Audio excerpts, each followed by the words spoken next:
You can call me Xiang Fei or Fat or.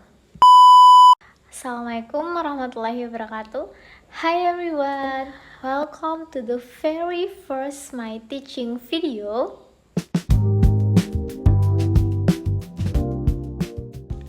I'm Xiang Fei Fatima Mengelangi, and you can call me Xiang Fei or Fatima. How are you guys? Are you feeling good, bad, or so-so? I hope everyone watching this video stays healthy and happy, like me. So, does anyone know what we're going to learn today? Okay, let me give you a clue.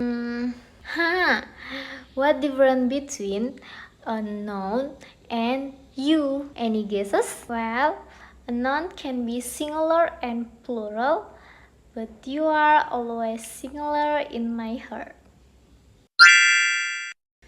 Today, we're going to learn about nouns based on their quantity. Nouns can be countable or uncountable. Countable nouns are things you can count, like 1 table, 2 table, or 3 table. On the other hand, uncountable nouns are things you can count, or at least it's very complicated to count them. For example, sugar or salt. Would you really count how many grains of sugar you need every time you cook? Of course not. That's why we call them uncountable. Let's get started. Countable nouns are divided into 2 categories, singular and plural. Singular refers to one, while plural refers to more than one. For example, the book is singular, and if there are many books, it becomes books. You might think, oh, so to make a plural noun, you just add an S at the end of the word. Well, not always. Let's go through some examples. First, we have class. Class is singular, but its plural form is classes with an E and S added at the end. Second, we have baby. Baby is singular, and when there's more than one, it becomes babies.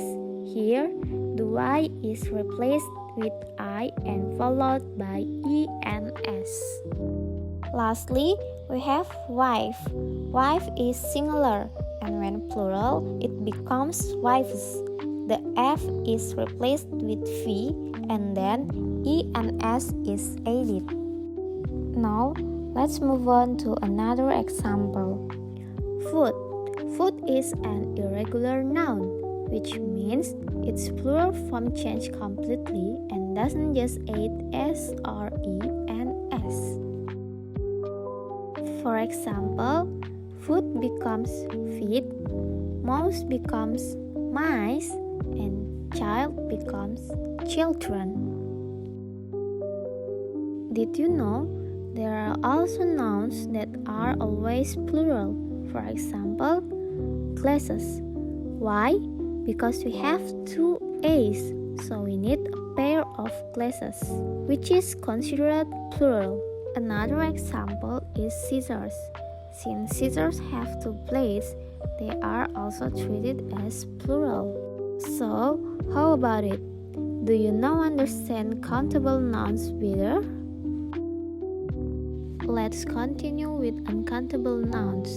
Examples include liquids like water, tea, coffee, and blood, as well as rice, flour, silver, gold, and grass.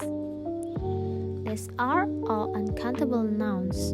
Usually, if you want to talk about this, you need to add a quantifier.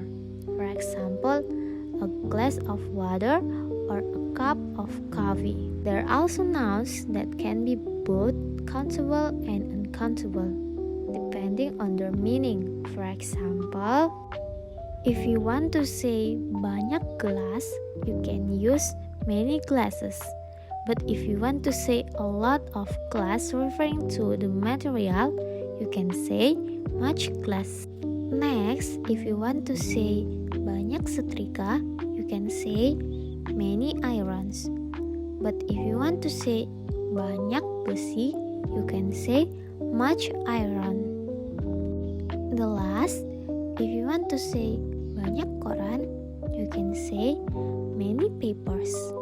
But if you want to say banyak kertas, you can say much paper. Alright, so how is it?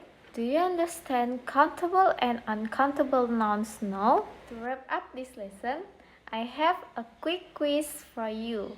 Do you think stars are countable or uncountable?